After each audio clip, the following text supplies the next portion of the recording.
اسمي يونس، فني تركيبات تكييف. برجع من شغلي كل يوم متأخر مهدود. كل اللي عايزه أطلع على شقتي وأنام. الليلة دي كنت واقف في الأسانسير لوحدي ومتأكد من كده. مفيش صوت، مفيش نفس، مفيش حد غيري. الأسانسير طلع، وبعدها بساعتين لما شفت تسجيل الكاميرا اكتشفت إني ما كنتش لوحدي من الأساس. اللي كان معايا ما دخلش الأسانسير من الباب. ومن اللحظة دي حياتي ما رجعتش طبيعية تاني. كان الوقت قرب على 2 الفجر. العمارة كلها ضلمة، مفيش غير لمبة واحدة بترتعش قدام باب الأسانسير كأنها على وشك تطفي. ضغطت الزر، الباب اتفتح ببطء غريب. دخلت وضغطت على الدور السابع.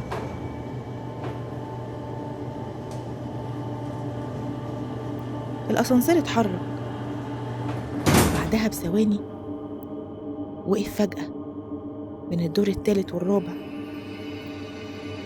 قلت بيني وبين نفسي مش ناقصة قرف. ضغطت زر الطوارئ، ولا صوت ولا نور. بس فجأة سمعت نفس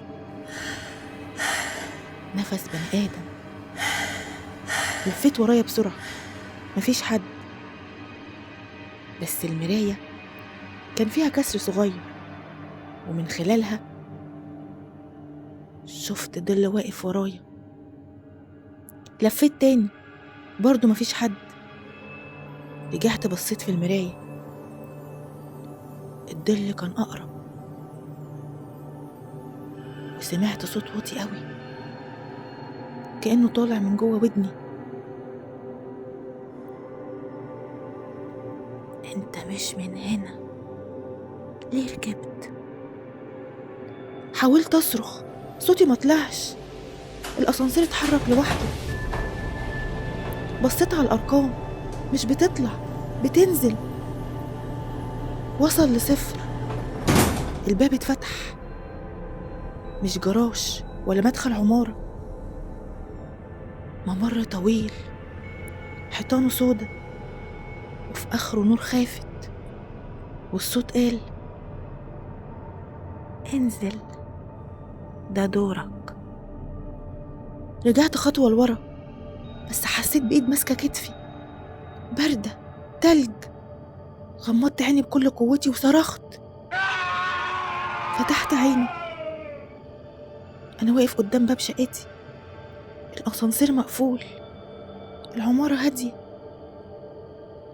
قلت لنفسي: حلم، أكيد حلم. دخلت الشقة وقعدت أهدي نفسي، وبالصدفة بصيت في مراية الصالة، لقيت كدمة صوابع واضحة على كتفي. وورايا في المراية نفس الظل واقف مستني.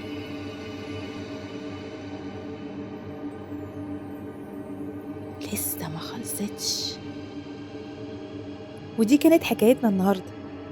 لو عجبتكم الحكاية ما تنسوش تعملوا لايك وتشتركوا في القناة وتفعلوا زر الجرس علشان تعيشوا معانا الرعب بكل تفاصيله.